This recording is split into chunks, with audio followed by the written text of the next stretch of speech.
on one hand, you have Macron dissolving their parliament for a snap election to test the voters' confidence in him over Le Pen. And on the other hand, you have the Belgian PM resigning after getting crushed by the right. So what's going on over there, guys?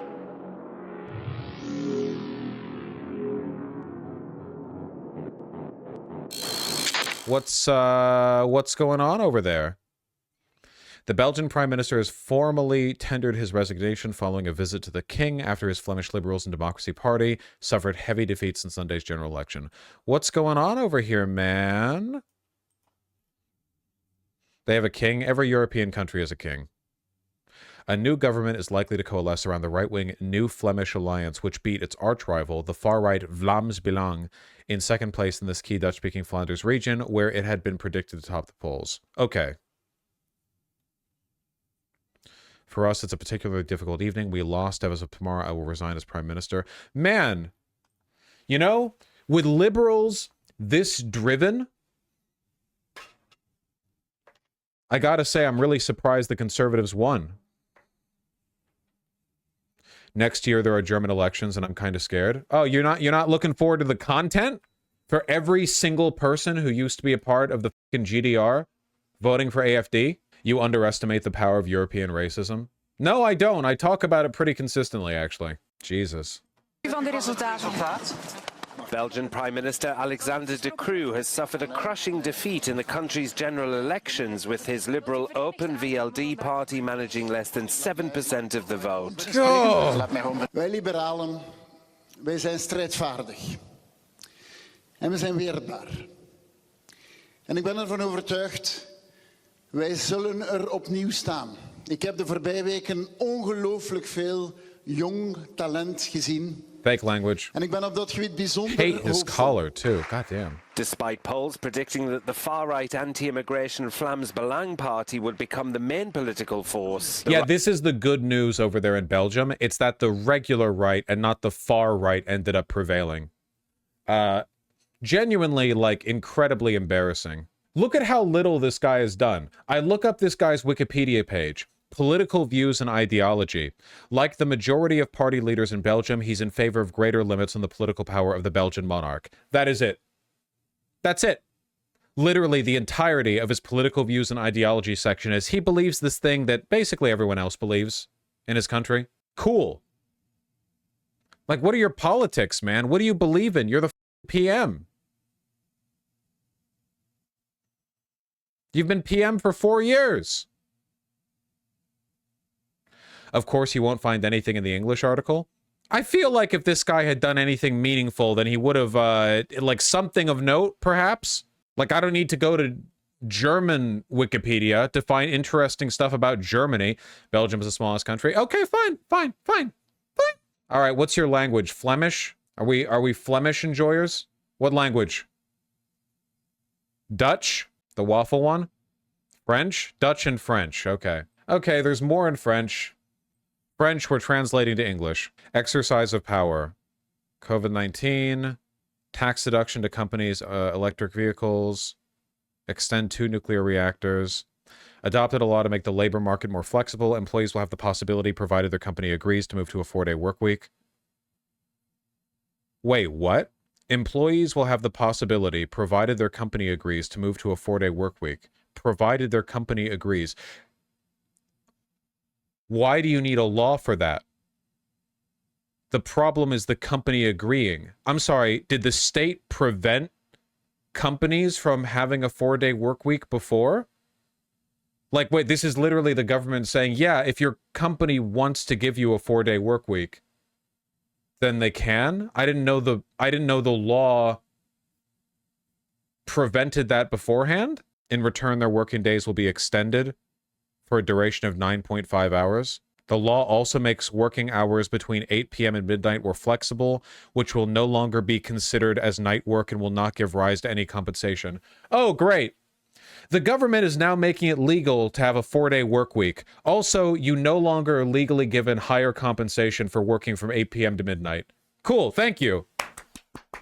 really like, hey guys, we should consider adopting a 4-day work week. And then they're like, okay, we'll make it legal to do it, but in exchange, we'll reduce overtime pay. Q. Is that it? That's the only like meaningful policy that I can see. Great. Right-wing nationalist New Flemish Alliance retained... Yeah, you know what? You know what? Hold on.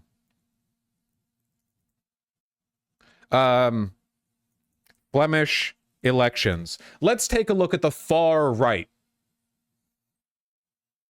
in the Flemish elections. Here we go. Vlaams Belang. You know what? You know why these guys made major gains and the Liberals lost? Because these guys actually believe in something. I'm not joking. This is the problem you're going to keep running into over and over and over and over and over again. Liberals administrate with no real vision of what they want in the future, no political imagination. They just sit there and do nothing. Meanwhile, you know, the public gets increasingly disillusioned with moderate rule, and then some lunatic far-right guys show up and they're like, you know why everything's bad? Brown people, we're going to take action. We're going to do shit. Let's go.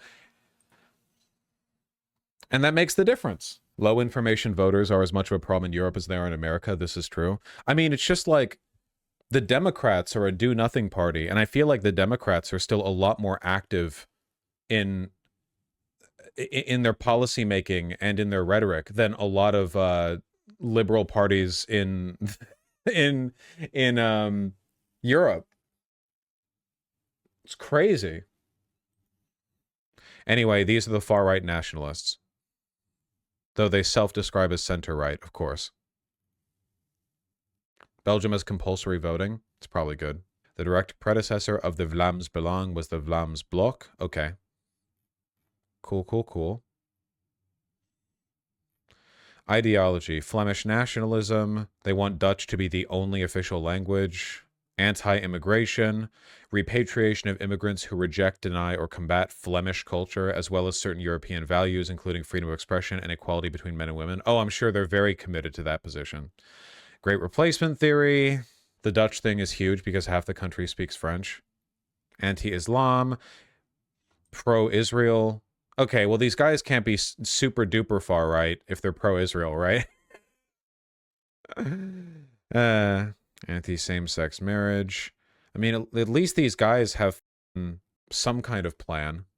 It's crazy. Liberals. These are the conservatives that now lead the coalition.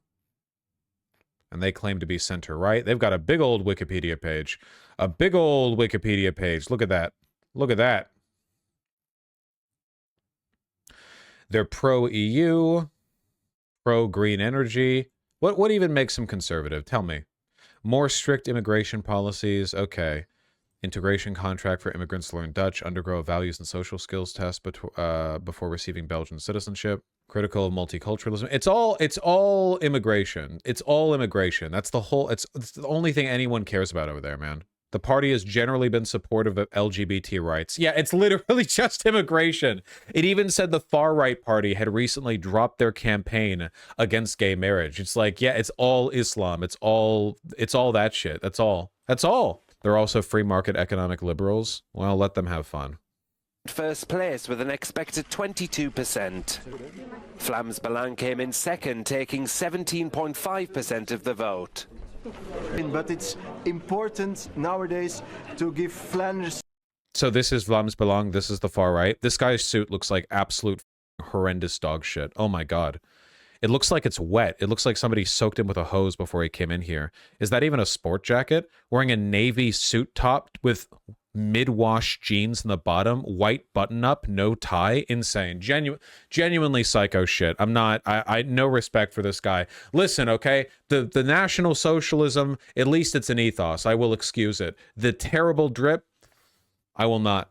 Nationalist New Flemish Alliance retained first place with an expected 22%. Vlaams Belang came in second, taking 17.5% of the vote. But it's important nowadays to give just wear Flanders a different direction. Belgium trucker is the jacket, past, man. Flanders is the future. The Flemish people need a new government which is Flemish and is right-wing. Sunday's results will result in complex negotiations to form coalitions in a country divided by language and deep regional identities. Well, on the plus side, we don't need to worry about this too much because Belgium is a deeply irrelevant country on the world stage. No offense! No offense to my Flemish homies, but, you know, let's be real here, okay? We're talking about the Isle of Malta. As a Belgian, f*** you. Oh, that's what's wrong with you, Subs and Soda. I'd been wondering. Vlaams Belang has so far been blocked from entering government as mainstream parties vow to exclude it from power under a cordon sanitaire doctrine. That refers to the protective barrier put in place to stop the spread of infectious diseases. Okay. Nice. Anyway, yeah, I wouldn't be too worried. Why does it never stay like that? I want it to be like that. In Belgium, it's already progressive. When the Flemish and Walloons aren't actively trying to kill each other, you can't expect them to be able to live along any other ethnicities. Man, I'm not gonna lie. I'm really sorry about this one, guys. I hope this doesn't incite any discourse, but after that pro-caliphate rally in Germany, I'm wondering, especially for a small country like Belgium, how bad it would be to have, like, I don't know, some kind of values test on immigrants. On one hand, I know, because I'm not stupid, I know that if you give a right-wing government the ability to have some kind of, like, values test, the values test is going to be like, what's your skin color? And on the other hand, I do feel like there's some reasonable argument that you could make where, like, it would be okay to not let a person into the country if they're literally like a Hitlerite but Islamic.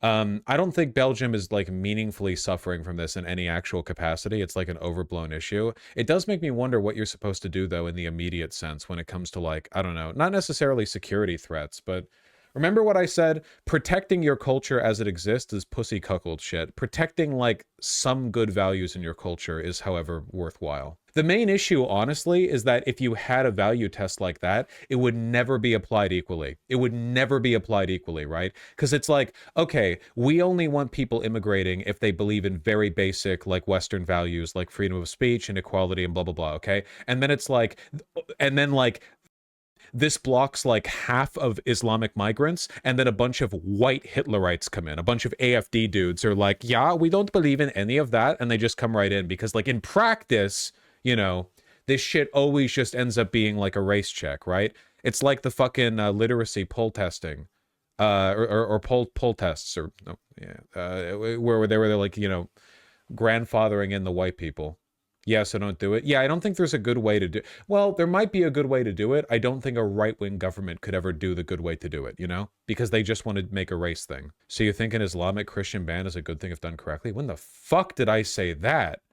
If there's a test questionnaire and it's like, do you think fundamentally people of all races, genders, etc. are equal, and they check no, I feel like I should be able to take them behind the shed personally. I don't think that's a race or religion thing. You know, I think that, like,